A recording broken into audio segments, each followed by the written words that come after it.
I've experienced more sexual harassment per workplace than I have not. I want to hear from the women only on this one. I want to know if you've experienced sexual harassment in the workplace. I'm going to tell you a little snippet of what I've experienced.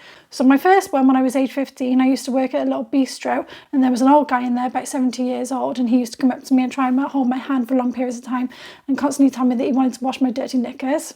And at 15, I was terrified. Then after that job, I started working at a pub restaurant. I told the guy when I started working there what had happened with the older man and why I was looking for a new job. He promised me there was going to be nothing of that nature in this place. So I used to have to get changed into my chef whites upstairs in a little room. And this manager would just so happen to turn up in that room and sit there reading his newspaper with his eyes looking over the top, just in time when I got in there to get changed. And I was told by other staff members that he never used that room until I started there. I was getting a bit fed up by this point. The next one I took to tribunal.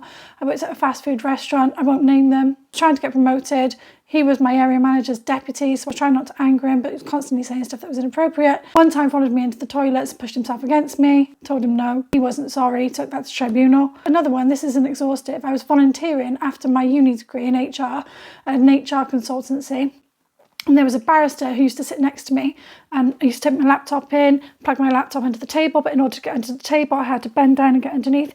So one time I look, and he sat there like this, with his hands up, looking at me like that, and him and the other person opposite him were like laughing. And we all know what that means, don't we? I'm not an idiot. I left that day.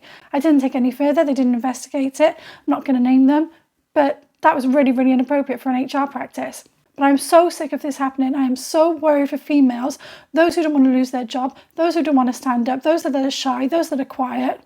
There needs to be a poster in every single workplace that says, this is what sexual harassment is, this is what it looks like, this is how to report it, it is not okay, it will get dealt with. And if your employer doesn't deal with it, this is the number to call. This is ACAS. So let me know in the comments your experiences.